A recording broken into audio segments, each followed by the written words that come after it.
예레미야 애가를 시작했는데요. 지난주에 우리 한 거 한번 잠깐 아주 개략적인 것만 한번 이렇게 되새겨 보면 좋겠습니다. 예레미야 애가는 누가 지은 거라고 그랬죠? 예레미야가, 그죠? 뭐 여러 설이 있지만 정통이 예레미야가 지은 애가다 그렇게 합니다. 언제쯤 지어졌어요? 예루살렘 유다가 멸망하고 난 바로 직후 586년에 망했으니까 그 다음에 585년에서 한 580년 이 사이, 이때 당시는 예레미야가 이집트로 끌려가 있었습니다. 그때 바벨론이 이 유다를 멸망시키고 그달랴를 총독으로 임명했는데 그 총독을 왕족 이스마엘과 이런 몇 사람이 그달랴를 죽이고, 그 다음에 바벨론하고 대적하려고 그러다 보니까 자신이 없으니까 백성들을 끌고 이집트로 도망간 거예요. 그때 예레미야도 이집트로 끌려갔습니다. 그래서 이 예레미야 예가는 아마 이집트에 끌려가서 이집트에서 기록되었을 것이다 이렇게 추정합니다.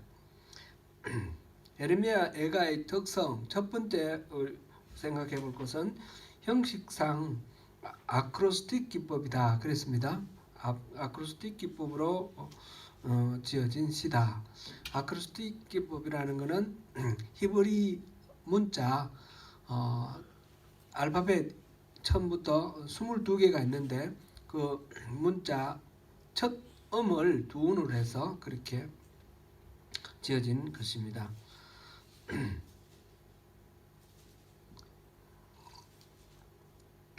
1절 알렙부터 시작해서 22절 타오까지 이렇게 알파벳 순으로 쭉 했다라는 거고, 이거는 우리가 알 수가 없는 거다 그랬습니다. 그죠?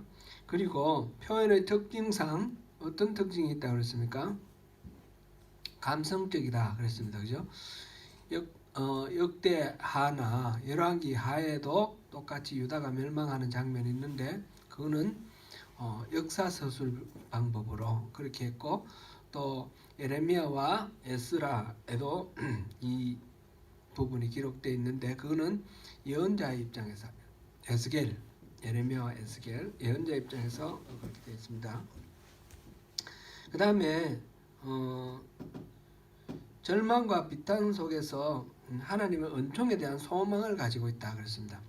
이게 5장이 있는데, 그죠? 5장이 있는데 마지막 5장은 아크로스틱 기법이 아니라고 그랬습니다. 그래도 똑같이 22절로 이렇게 되어 있습니다.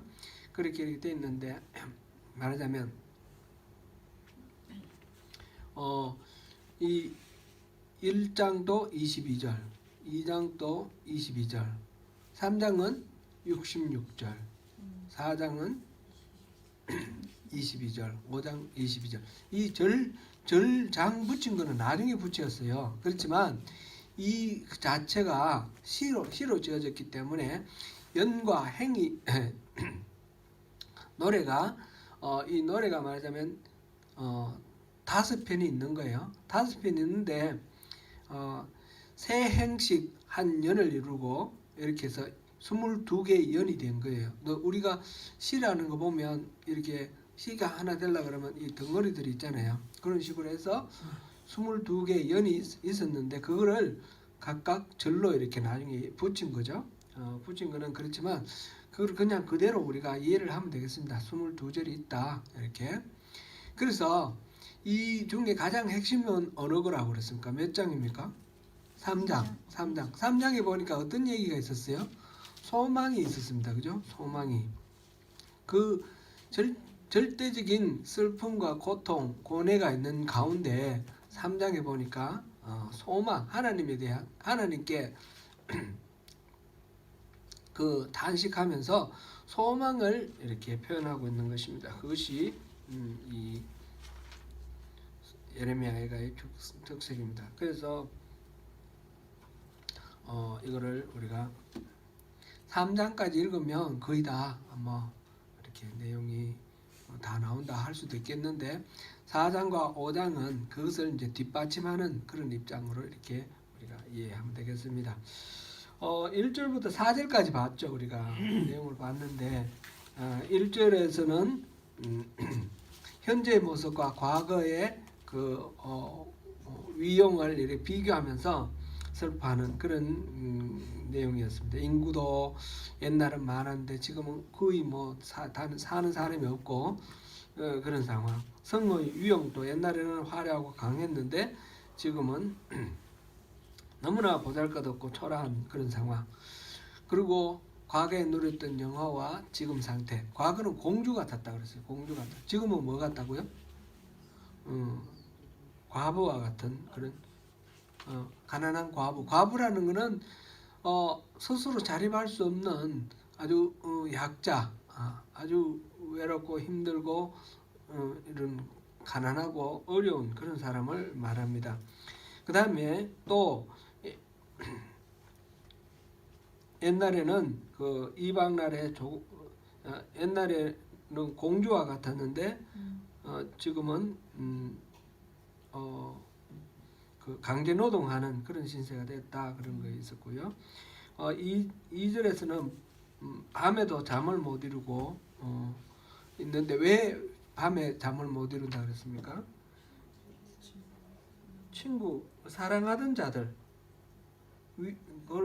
사랑하던 자들 중에 위로하는 자가 없고 친구들도 다 배반했다. 옛날에 이스라엘의 동맹들이었던 나라들이 다 등지고 오히려 이제 조롱하고 그렇고 있는 상황입니다. 3절 4절에서 우리가 본 거는 백성은 포로가 되었고 성전 예배도 끊어지고 성전 물론 파괴되었으니까 그렇고 시온을 향한 그 길 시온대로를 향해서 노래 부르며 올라가던 그런 순례의 자의 발길이 다 끊어진 그런 상태입니다. 그리고 그때 같이 춤추던 처녀들의 모습 이런 것들이 없어졌다 그랬습니다. 5절부터 들어가 보겠습니다. 그의 대적들이 머리가 되고 그의 원수들이 형통함은 그의 죄가 많음으로 여호와께서 그를 공고하게 하셨습니다. 이게 완전히 뒤바뀌었습니다. 그죠? 대적들은 옛날에는 다 이 유다의 발 아래 다 밟혀 있었던 그런 대적들 에돔이나 암몬이나 뭐 이런 모압이나 그랬는데 그 다윗 왕 때 솔로몬한테 다 정복당했잖아요. 그죠? 그랬는데 조공받치고 그랬는데 지금은 오히려 더 머리가 돼 있고 그런 상황이고 원수들이 형통했다. 모든 일이 다 거꾸로 돌아가는 것 때문에 안타까워하고 힘들어하고 그런 상황입니다. 어린 자녀들도 대적에게 사로잡혀 갔다. 그렇게 단식합니다. 5장 5절 끝에 그 다음 6절 딸 시온의 모든 영광이 이 예루살렘 성이라고 캐슬 성을 말할 때 이거는 전부 성이 여성입니다. 우리 한국말은 성이 없지만 이 히브리 말도 성이 있고 뭐 서양 말들 보면 성이 있잖아요. 이 캐슬이라는 게 성입니다. 그래서 예루살렘, 시온, 성은 그래서 여인으로 비유가 됩니다. 과부나 또는 공주나 지금 이렇게 딸 시온 이렇게 여성으로 이렇게 비유가 되어 있다라는 것이죠. 그 모든 영광이 떠나갔고 그의 지도자들은 꼴을 찾지 못한 사슴들처럼 뒤쫓는 자 앞에서 힘없이 달아났도다. 권력을 가진 사람들, 정치적 지도자들 이런 사람들 전반적으로 그렇겠지만 특별히 여기서 우리가 볼 수 있는 것은 유다가 멸망당할 때 왕이 누구였어요? 그때 왕 기억나세요? 유다의 마지막 왕 시드기야가 어떻게 죽었는지 혹시 기억납니까? 우리가 바로 앞에 예레미야 끝에 보면 나오니까 예레미야 한번 읽어보시죠. 예레미야를 읽어보시면서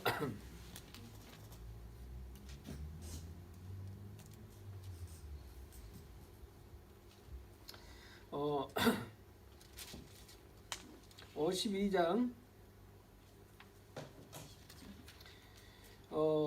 다 읽어볼 수는 없으니까 4절부터 한번 읽어보겠습니다. 4절부터 읽어가지고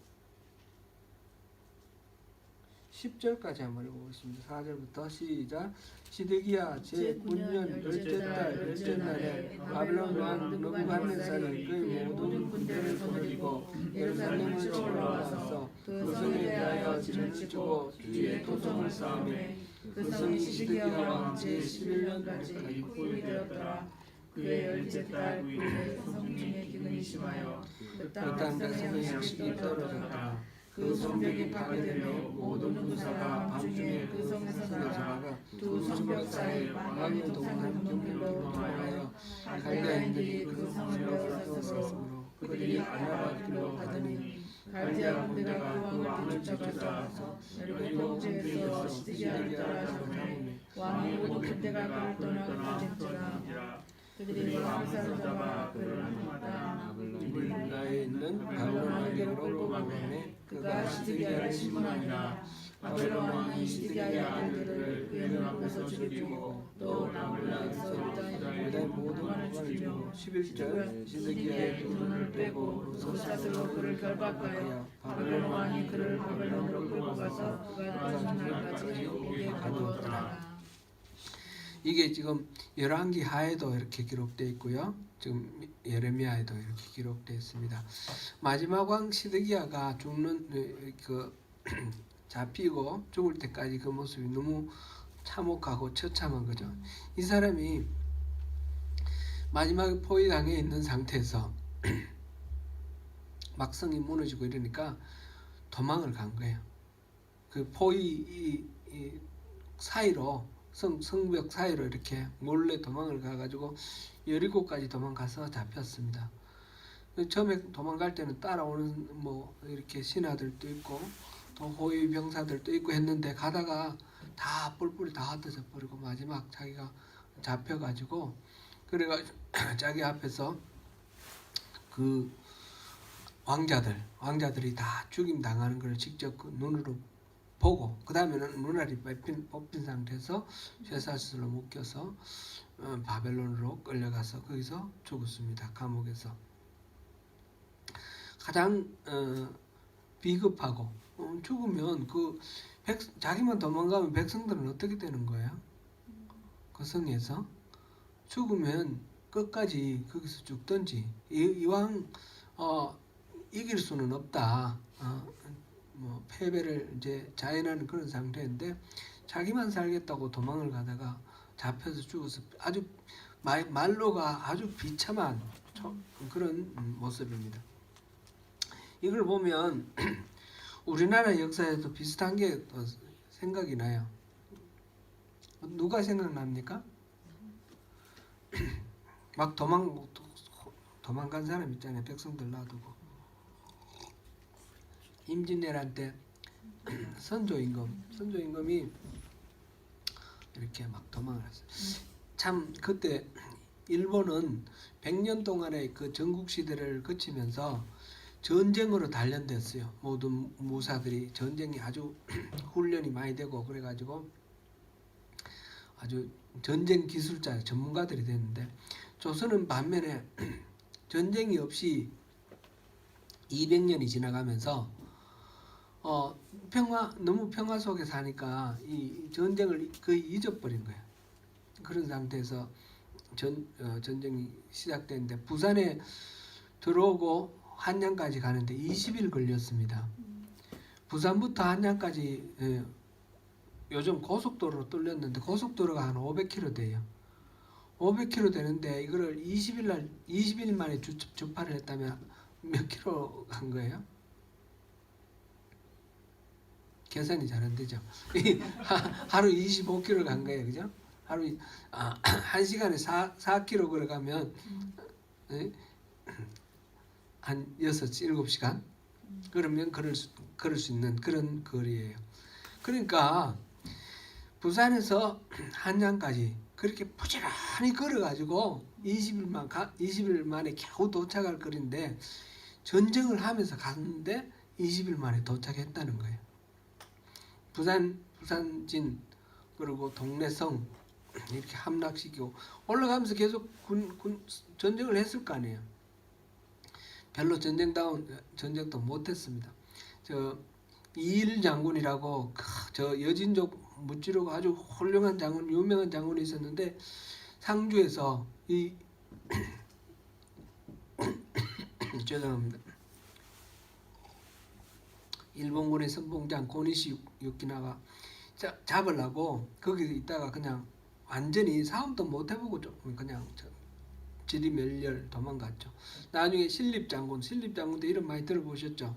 유명한 장군인데 이 사람도 여진족을 아주 많이 물리치고 그런 아주 명장이었는데 충주 탕금대에서 배수의 진을 친다 그러면서 그래가지고 순식간에 그냥 전멸을 당해버렸어요. 그러니까 전쟁 같은 전쟁도 없이 파죽지세로 올라갔습니다. 올라갔는데 그때 선조 임금이 판검대에서 이 신립장군이 졌다는 소식 듣고 바로 그냥 한양을 떠나서 도망을 갑니다. 그리고 의주까지 갔죠. 의주는 바로 압록강 거기 아닙니까? 거기까지 갑니다. 백성들이 나중에 나중이 아니라 왕이 도망가고 없다는 사실을 알고 백성들이 얼마나 황당했겠습니까? 나라가 지금 완전히 전란이 일어났으면 같이 뭐 싸우자든지 아니면 도망가라 그러든지 혼자 밤에 새벽에 몰래 도망가 버린 거예요. 보니까 왕은 도망갔고 자기들만 남았고 그러니까 다 불태워버렸어요. 백성들이 서울 한양에 불을 질러가지고 백성들이 분노 때문에 그런 비슷한 사건이 또 있었어요. 현대사에도 있어요. 6.25 때 6월 25일 새벽에 북한군이 쳐내려왔는데 이 전쟁이 일어난 줄도 모르고 있다가 나중에 보니까 한 이틀 만에 이 미아리 고개로 막 넘어 들어오는 거예요. 그리고 27일 날 새벽에 이승만 대통령이 도망갔어요. 27일 날 새벽에. 그러니까 저기 들어온 지 딱 2일 되는 날 도망갔어요. 그런데 도망가면서 계속 라디오에서는 저걸 우리가 끝까지 지킨다 그러면서 내일이면 압록강에서 우리가 평양에서 점심 먹고 압록강에서 저녁 먹는다 그러면서 백성들한테 걱정 말라고 안심하라고 그러고 혼자 도망가 버렸어요. 그러고 난 그 다음 날은 이제 인민군이 이제 들어오니까 한강 인도교 폭파시키고 한강 다리 다 끊어버렸어요. 백성들은 못 모르고 있다가 막 인민군이 들어오니까 피난 가려고 그러는데 피난 가는 중에 그 다리 위에 수만 명이 있는데 그대로 폭격해가지고 다리를 끊어가지고 그 자리에서 죽게 하고 그 다음에 나머지 사람들 다 갇혔잖아요. 물론 좀 급했을 겁니다만은 너무 그렇게 하는 것이 참 백성들을 돌아보지 않고 자기들만 살려고 하는 그런 것이 좀 비참해 보입니다. 너무. 근데 안 그러면 어떡할 거냐 뭐 이런 생각도 한 번 더 하죠. 대통령이 잡히면 어떡할 거냐 그런 생각도 해볼 수 있습니다. 우리나라에서도 대표적으로 왕이 붙들린 그런 전쟁이 있었지 않습니까? 평자호란 때 그 여진족이 나라를 이루어서 후금을 했다가 나중에 청나라로 이렇게 됐는데 후금 때 한 번 쳐들어왔어요. 그게 이제 정묘호란.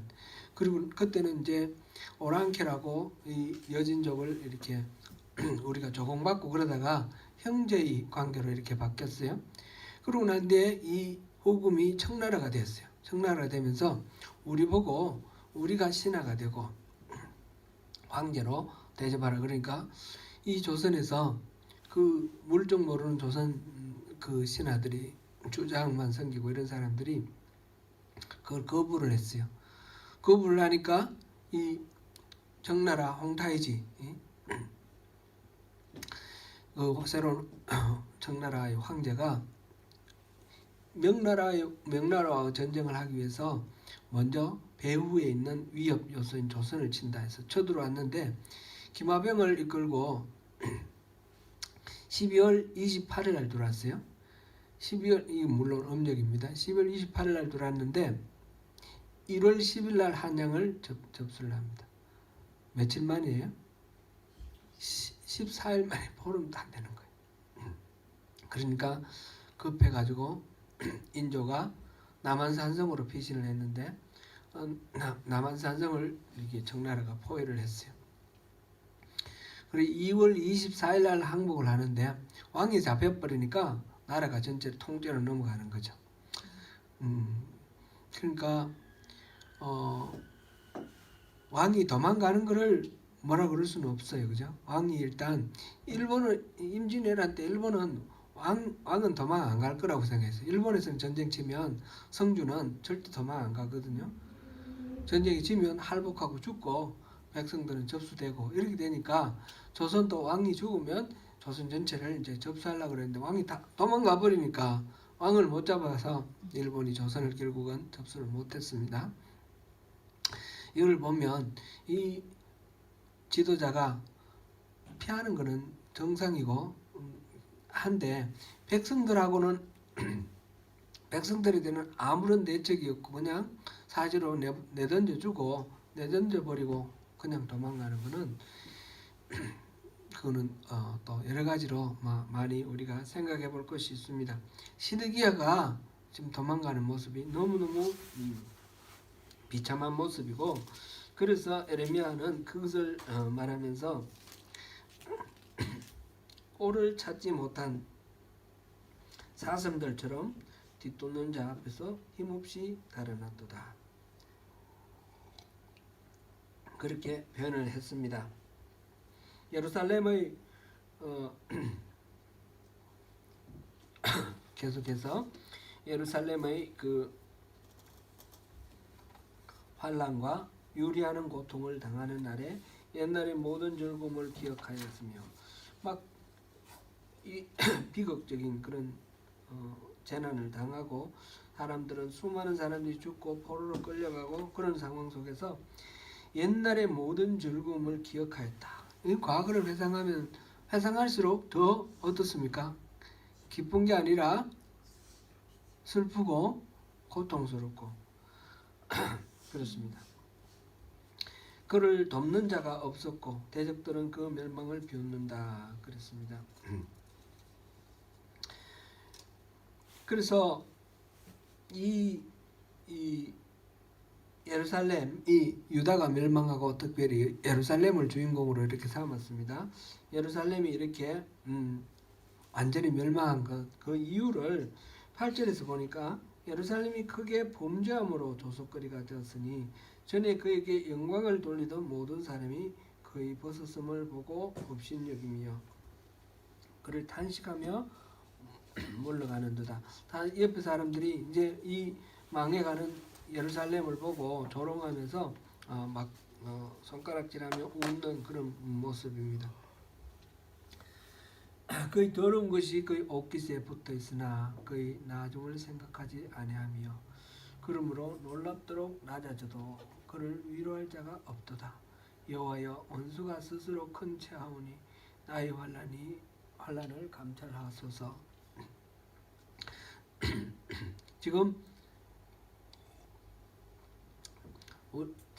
죄, 더러운 것 이런 것으로 지금 표현을 했습니다. 이 망하게 된 예루살렘의 그 모든 것들이 바로 그런 것 때문에 범죄함 때문에 하나님으로부터 고통당하고 더러운 것 때문에 이렇게 조롱당한다 그렇게 표현을 했습니다. 이 슬픔 나라가 이렇게 위기를 당했을 때 위정자가 자기만 살 궁리를 하고 도망가는 거 그런 것 때문에 겪는 백성들의 고통 이런 걸 생각하니까 전쟁마다 그런 일들이 있었죠. 전쟁마다 그런 일들이 있었고 또 최근에 또 있었던 일이 또 생각납니다. 오늘이 4월 며칠인가요? 4월 13일인가요? 14일인가요? 4월 16일 날 2014년 4월 16일 날 이런 세월호 사건이 있었죠. 세월호 사건이 있었는데 400뭐 12명인가 그런 400 제가 적었는데 476명이 탔군요. 476명이 배에 탔는데 그런 큰 배, 페리 같은 그런 큰 배죠. 그 배가 좌초 이제 침몰을 하기 시작하는데 조난 신고하고 침몰하는 이 과정 속에서 304명이 죽었습니다. 시신을 수습하지 못한 사람이 5명이라 그러니까 시신 확인한 사람은 299명이겠죠. 그러니까 172명이 살았습니다. 전체 31%가 살았고 나머지 69%가 죽었는데 그날 뭐 아주 풍랑이 심하게 뭐 쳤다든지 태풍이 불었다든지 그런 게 아니고 여러분들도 다 그 뉴스 보았을 겁니다. 그곳은 뭐 맹골 수도 그래서 물길이 빠르다 그러는데 파도가 없고 고요했어요. 그죠? 그 수많은 배들이 옆에서 둘러서서 구조하려고 모여 있었고 그랬는데 그 300명 넘는 사람이 그 구조를 못 받고 죽었다는 거죠. 그게 옛날 얘기가 아니고 2014년에 다른 저 미개한 어느 나라가 아니라 대한민국 세계에서 경제 OECD 나라에 들어갔고 경제력으로 10위 안에 들어가고 군사력으로 뭐 5위다 6위다 그런 아주 세계적인 강국인 대한민국에서 그렇게 너무 어처구니 없이 많은 사람들이 죽었어요. 그 죽었을 때 구조하는 그 광경 속에서도 뉴스를 봤을 때 너무너무 답답했고 그 이후에 사후 처리하는 것도 너무너무 답답했어요. 원인을 어디서 문제가 생겼는지 원인을 빨리 파악을 해서 다시는 이런 일이 벌어지지 않도록 그렇게 원인을 규명해야 되는데 원인 규명을 못하게 하는 거예요. 그죠? 원인 규명을 못하게 하고 지금까지 원인 규명이 정확히 안 됐어요. 뭐 변침이 급작스러운 변침으로 침몰했다 그런데 그게 그렇게 큰 배는 급작스럽게 변침이 안 된다는 거예요. 여러 가지로 봤을 때 아직 풀리지 않는 수수께끼들이 많습니다. 어떻게 그렇게 됐을까? 그리고 왜 구조할 때 왜 그렇게 구경하고 구조를 안 했을까? 뭐 그 당시는 이 뭐 한미 연합 무슨 군사훈련 했을 때인가요? 그리고 미군이 함대가 와가지고 그 전문적인 구조 대원들도 있고 그래서 구조하겠다 그랬는데 노 했어요. 우리나라에서도 뭐 통영함인가 그 구조 그런 배가 있었는데 그것도 쓰지 않았습니다. 여러 가지로 왜 저렇게 그 176명이 구조됐는데 그것도 대부분의 반 이상이 민간 어선이 구조를 했어요. 해경이라든지 여기서 그렇게 소극적으로 하는 거죠. 이 헬리콥터가 가가지고 그 아이들한테 배가 이렇게 불안정하니까 움직이지 마라 그렇게 말을 했지 않습니까? 탈출하라는 명령을 끝까지 안 했다는 거 아닙니까? 그런데 누구도 가서 탈출하라 빨리 빠져나오라 그런 얘기를 안 한 상태로 그 많은 사람들이 죽게 하는 그 과정이 납득이 잘 안 되는 거죠. 근데 이 촛불 시위 일어나고 그럴 때도 세월호 그게 아주 중요한 이슈가 됐었는데 문재인 정부가 들어와서도 세월호 이거는 아직도 여전히 원인 규명이 안 되고 있어요. 지난번에 무슨 재판을 했는데 모두 다 무죄예요, 무죄. 저기 안산에 전부 안산 단원고 학생들이니까 그 과정 속에서 교회도 너무너무 우리가 회개를 해야 될 부분들이 너무 많습니다. 목사님들이 함부로 말하고 그 희생자들 가족들 중에 교회 다니는 사람이 우리 인구 비율을 봤을 때 최소한 25%는 될 거 아닙니까? 그러면 그 많은 그 크리스찬들이 있는 거예요. 그 안에 희생자들 가운데. 그런데 교회에서 함부로 얘기를 하고 그래가지고 이 희생자들 가족이 교회를 못 간다는 거예요. 교회를 가면 처음에는 뭐 배상금, 보상금 그런 얘기하는 게 이 자식이 죽었는데 돈 얘기하면 그게 얼마나 가슴 아픈 얘기예요. 나중에는 이게 이제 진상 조사를 요구를 하고 특별위원회를 구성하라 그러고 특별법을 제정하라고 그러는 과정 속에서 정부하고 대립하면서 이 좌경이다, 빨갱이다 그런 식으로 이제 몰아붙이는 거예요. 교회에서도 그러는 거예요. 그 안산의 화정교회 박인환 목사님이라고 계시는데 그분이 이제 교인 아이들이 이렇게 희생을 당했어요. 그래서 뭐가 해줄 수가 있는 게 없잖아요. 가서 뭐 건질 수도 없고 뭐 하니까 그 부모들한테 슬퍼하는 부모들한테 내가 해줄 게 뭐 있냐 물어봤더니 예배만 해달라고 하는 거예요. 그래서 예배를 해주고 그런데 다른 교회들이 전부 이상하게 하니까 이 박인환 목사님한테도 계속해서 그렇게 하면 안 된다. 교회에서 그렇게 하면 안 된다. 그러면서 이 희생자들을 돕고 같이 예배하는 것을 못하게 자꾸 옆에서 입을 대는데 이분은 계속해서 우리가 할 거는 예배 주는 것밖에 없다. 그래서 계속 예배를 해줬어요. 그래서 희생자들 가족들이 다 이제 화정교회 다녀요. 물론 안 다니신 분들도 많지만 교회 갈 데가 없어서 이제 그 교회밖에 없다 해서 물론 그 교회만은 아니겠죠. 그런 교회들이 좀 몇 개 있겠지만 화정교회에 많이 온다고 그렇게 얘기를 들었습니다. 그만큼 공감의 능력이 부족하고 그 슬픈 자들을 슬픔을 뭐 어떻게 위로해주고 어떻게 그 슬픔을 극복할 수 있게 해주겠습니까? 슬픔은 정말 해결이 안 되는 부분이에요. 그때는 같이 있어주는 것 그것이 최상의 해결책입니다. 우리 둘째 딸이 일찍 죽었는데 이 아이를 장사를 지내고 그런 과정 속에서 장례의식하는 과정 속에서 수많은 사람들이 수많은 거는 너무 좀 이상합니다만은 많은 분들이 오셔서 따스한 말로 위로해 주시고 격려해 주시고 하셨는데 근데 그 중에 가장 기억나고 가장 뚜렷하게 이렇게 마음속에 와닿는 분은 우리 직장에 우리 선배 중에 한 분이신데 제 아내의 손을 잡고 아무 말도 안 해. 아무 말도 안 해. 이제 그렇게 아무 말도 안 하고 손잡아 주는 거. 그것이 저 사람에게도 가장 큰 위로가 되었고 저에게도 가장 큰 위로가 되었어요.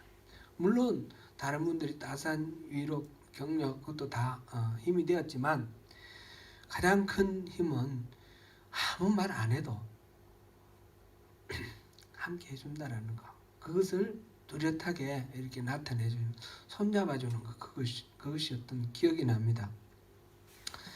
세월호 그 희생자들 그 유가족들 지금도 너무너무 힘들어합니다. 지금도 청와대 앞에서 뭐 시위하고 막 그러더라고요. 진상조사 뭐 그걸 하라고 그러는데 우리 교회가 너무너무 그 부분에 대해서 죄를 많이 졌어요. 많은 교회들이 죄를 많이 지고 함부로 말하고 왜 수학여행 경주나 가지 제주도로 갔냐 그리고 그것도 목사가 한 말이에요. 또 이 나라가 죄가 많아가지고 그 아이들 벌 받았다 그렇게 말하는 것도 목사가 한 말이에요. 유명한 교회 목사들 그 함부로 하는 말 한마디 두 마디가 그 당사자들에게 얼마나 비수같이 가슴을 찌르겠습니까? 우리가 에레미야 애가 지금 슬픔, 고통을 노래하는 이것을 보는데 본인들은 스스로 나의 죄 때문이다.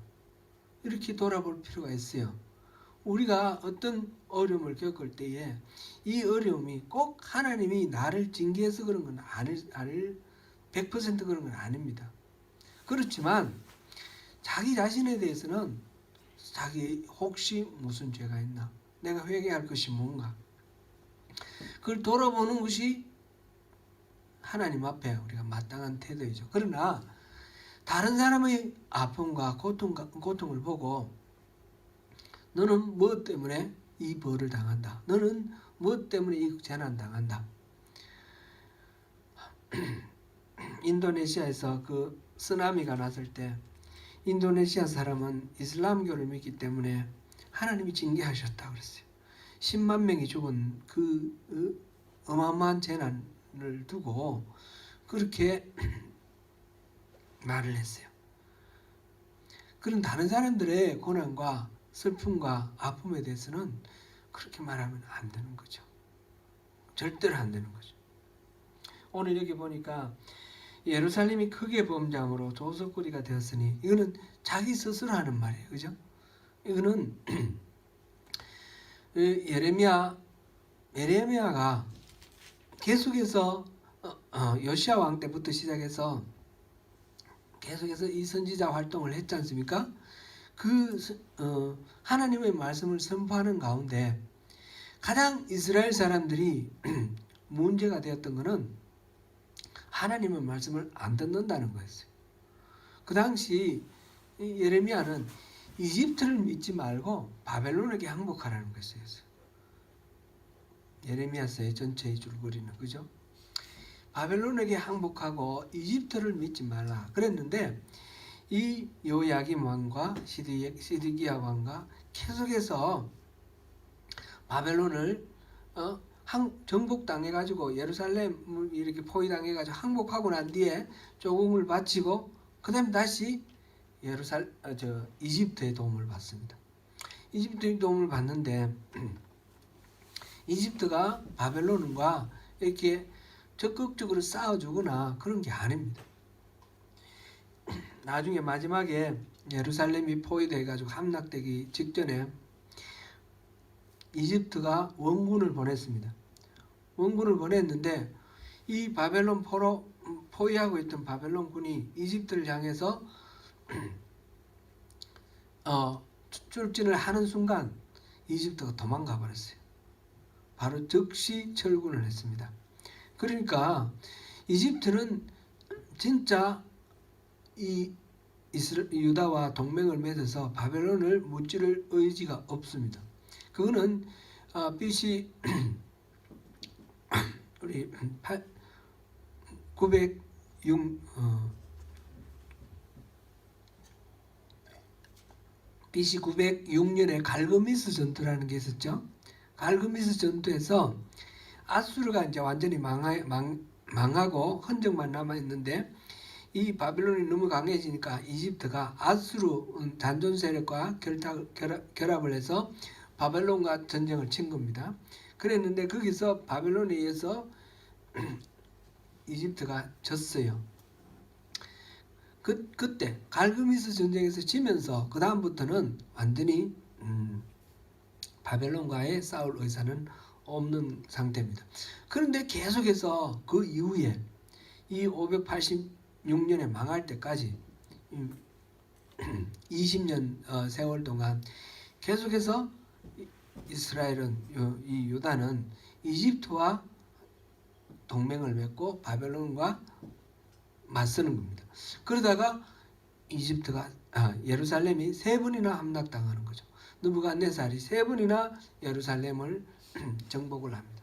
그래서 포로로 끌고 1차 포로, 2차 포로, 3차 포로로 끌어가는데 그때마다 항복했다가 다시 반역하고 항복했다가 다시 반역하고 그게 하나의 어떤 정치적 세력 간에 어느 것이 더 유리하냐 이런 이치를 따지는 그것으로 그랬을 수도 있겠죠. 그 계산이 잘못됐고 그것이 뭐 정확하지 않아서 군사력에 대한 어떤 계산이 틀렸다 이렇게 볼 수도 있겠는데 예레미야 선지자가 계속해서 얘기를 했잖아요. 이미 하나님의 그 계획을 바벨론을 지금 이제 이 질서 세계의 질서에 바벨론을 맹주로 세운다라는 거. 이집트를 의지하지 말라는 거. 이집트는 갈대 썩은 갈대라는 거죠. 썩은 지팡이고 갈대고. 그러니까 이집트를 의지하지 말고 바벨론에 투항하라. 그걸 계속했는데 계속해서 이집트를 의지하는 것은 하나님에 대해서 거역한 것입니다. 하나님 말씀에 대해서 거부하고 거역한 것입니다. 그렇게 해서 이렇게 조롱을 당하고 모든 것을 빼앗겼다. 그래서 10절에 보니까 대적의 손을 써서 그의 모든 보물들을 빼앗았나이다. 대적이 손을 펴서 그의 모든 보물들을 빼앗았나이다. 주께서 이미 이방인들을 막아 주의 성에 들어오지 못하도록 명령하신 그 성소에 그들이 들어간 것을 예루살렘이 보았나이다. 신명기 23장 3절 말씀 우리 한번 찾아볼까요?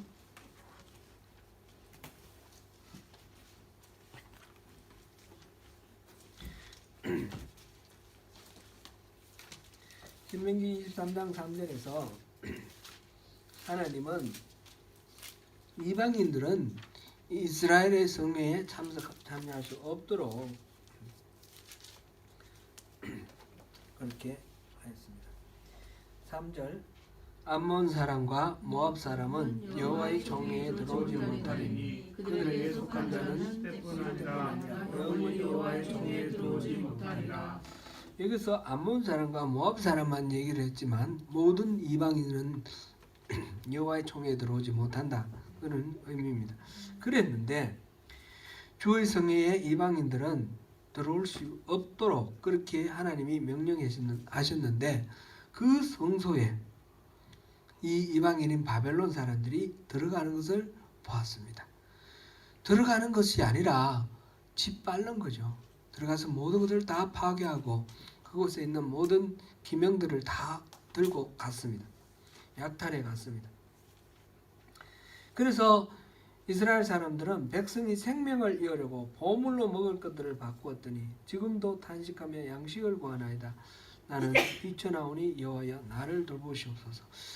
이제 먹을 것이 없어서 죽게 되니까 금덩어리가 소용이 없는 거예요. 금덩어리 먹을 수 없지 않습니까?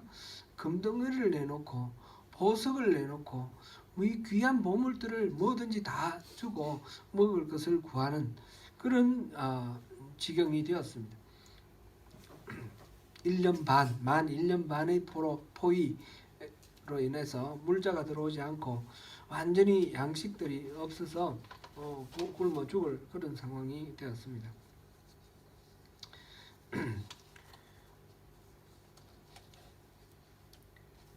이제 그렇게 비참한 그런 상황이 되었고 그래서 12절에 보니까 지나가는 모든 사람들이 너희에게 지나가는 사람들에게 이제 하소연합니다. 너희에게는 이런 일이 있을 것 같지 않는가? 너희들은 이런 고통이 없는가? 너는 아무 상관없는가? 이렇게 이제 한번 물어보라. 너희들도 진노하실 날에 나를 괴롭게 하신 것처럼 너희들에게도 그럴 수도 있을 것이다 하는 그런 이야기를 합니다. 그 다음에 계속해서 자기들에게 가해진 하나님의 진노, 하나님의 그 진노로 인해 고통스러운 것을 묘사하고 있는 것이 쭉 나와 있습니다. 나의 골수에 불을 보냈다. 골수는 이제 예루살렘을 말하는 것이고 나의 골수에 불을 보냈다. 그리고 이기게 하시고 내 발 앞에 그물을 쳤다. 그 다음에 그래서 완전히 피곤하게 했다. 그 다음에 죄악의 멍에를 손으로 묶고 얽어 내 목에 올렸다. 멍에를 올렸다. 목에 올렸다. 그 다음에 감당할 수 없는 그런 자의 손에 나를 넘겨주었다. 이렇게 또 밑에 보니까 성회를 모아 내 청년들을 부수시며 처녀 딸 유다를 내 주께서 술틀에 밟으셨다. 술틀에 밟는다는 건 뭐예요?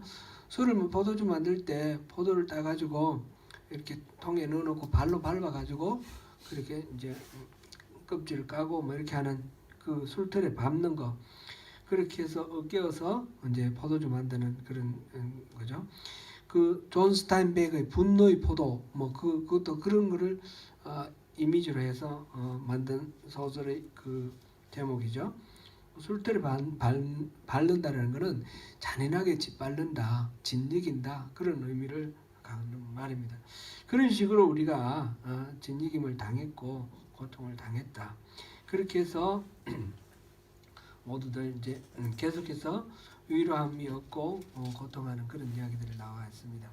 18절, 19절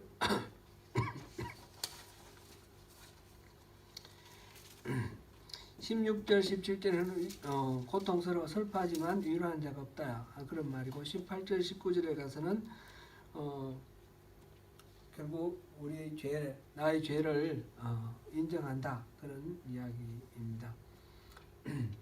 우리가 명령을 하나님의 여호와는 의로우시도다. 그러나 내가 그의 명령을 거역하였도다.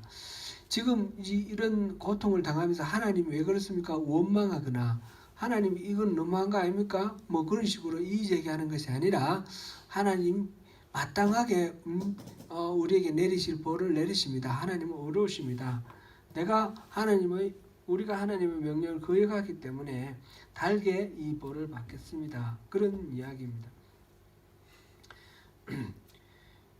19절에 내 사랑하는 자들을 불렀으나 그들은 나를 속였으며 이게 이제 이집트와 연맹을 맺었는데 이집트가 구원군을 보냈다가 빼돌린 그런 것을 이야기를 하고 있습니다. 그 다음에 20절부터 22절까지는 그 환난 중에 그 아픔과 슬픔을 노래하면서 하나님께 호소하는 내용, 마지막으로 호소하는 내용이 지금 20절부터 22절까지 말씀입니다. 환난 중에 하나님께 호소하는데 첫 번째 거는 하나님께서 이 예루살렘이 겪는 이 고통을 좀 살펴달라 그런 것이죠. 여호와여 보시옵소서 내가 환난을 당하여 나의 애를 다 태우고 나의 마음이 상하오니 나의 반역이 심히 크미니이다. 내가 반역이 심히 크미니이다. 내가 하나님께 크게 죄를 지었습니다. 그래서 내가 지금 당하는 이 환난이 너무너무 무겁고 그래서 애를 태우고 마음이 상하고 그렇습니다. 나의 상황을 좀 알아달라, 괴로움을 살펴달라 그런 호소가 있고 그 다음에 21절, 22절은 이런 고통을 당하는데 하나님이 직접 고통을 주시는 것이 아니라 원수들을 통해서 고통을 주시는 거죠. 바벨론을 채찍으로 지금 사용하고 있습니다. 그랬을 때 이 원수들 바벨론에 대해서도 그들이 하나님 말씀 잘 듣고 하나님 보시기에 발라서 그들을 우리를 징계하는 그런 존재로 쓰는 거 아니지 않습니까? 그들에게 있는 죄를 보시고 그들을 또 하나님이 진노하실 때 우리가 당한 이거와 똑같은 그런 벌을 받게 하나님 그들에게도 진노를 내려주십시오. 그런 내용입니다. 21절, 22절 한번 읽어보겠습니다. 같이 읽습니다. 그들이 내가 단식하는 것을 들었으나 나를 위로하는 자가 없으며 나의 모든 원수들은 내가 재난당하는 것을 듣고 주께서 이렇게 행하신 것을 기뻐하니이다. 그러나 주께서 그 선포하신 날을 이르게 하셔서 그들이 나의 같이 되게 하소서. 그들의 모든 악을 저 앞에 가지고 오게 하시고 나의 모든 죄악들로 말미암아 내게 행하신 것 같이 그들에게 행하옵소서. 나의 탄식이 많고 나의 마음이 병들었나이다. 아멘. 그들에게 있는 모든 악 다 갖고 나와서 내가 악한 것 때문에 벌 받았던 것처럼 그들도 똑같이 벌 받게 하십시오. 이게 이제 마지막 주님에게 향한 그런 탄식입니다. 호소입니다. 하나님은 모든 불의와 악에 대해서 공의롭게 판단하시는 분입니다. 죄 가운데 거하면서도 우리가 아무 문제가 없다 그렇게 생각하면 안 됩니다. 죄 가운데 거했을 때 바로 자신을 돌아봐야 됩니다. 지금 이 예레미야가 이거 우리가 지은 죄 때문에 주님이 주시는 그런 고통이다. 우리가 그 때문에 망했고 죽고 포로로 끌려가고 이런 환난을 당하고 이런 슬픈 지경에 놓였다라는 것을 인정을 합니다. 그런 가운데서 또 깨닫는 것은 이걸 통해서 하나님이 우리를 완전히 진멸해 버리려고 이 고통을 주시는 것이 아니라 이 죄를 회개하게 하기 위해서 이 고통을 주시는 것이다. 그렇게 생각을 합니다. 그래서 하나님께 호소를 하고 우리를 이 아픔을 돌아봐 주십시오. 그게 20절 말씀이고요. 그 다음에 이 원수들에게도 똑같이 벌을 내려주십시오. 그게 21절, 22절 말씀이고요. 이렇게 주님의 진노는 누구에게나 있을 테니까 우리 자신의 어떤 죄를 돌아보고 돌이켜서 하나님의 그 마음을 이렇게 누구를 때릴 수 있도록 그렇게 하자는 그런 말씀입니다. 지금 복수에 대한 이야기가 21절 22절에 표현되어 있고 뒤에도 복수 이야기들이 많이 나옵니다. 그런데 시편에서도 보면 그 단식 시들, 원수를 미워하는 저주하는 시들 이런 것들이 많이 나오죠. 근데 그런 것들이 내가 그 원수를 갚고 내가 저들을 어떻게 하겠다 그런 이야기는 아니에요. 그래서 이 복수하고 싶은 마음 이거조차도 하나님께 올려드리는 겁니다. 내가 복수하고 내가 징계하고 이런 것이 아니라 그것조차도 하나님께 올려드리고 지금 여기에서 22절에 그들의 악을 끌고 나와서 하나님이 진노를 그들에게 풀어주십시오라고 말씀하시는 그렇게 호소하는 이 기도를 통해서도 이것조차도 하나님께 온전히 맡기겠다 그런 마음입니다. 하나님의 공의와 긍휼을 바라면서 우리가 이 슬픈 상황 우리에게 어떤 상황이 있더라도 그 슬픈 상황 속에서 우리가 절망하거나 낙심하고 포기하고 주저앉는 것이 아니라 하나님의 뜻 안에서 또 다시 일어날 수 있는 그런 것이 될 수 있도록 우리가 하나님의 은혜를 구하고 나가야 되겠습니다.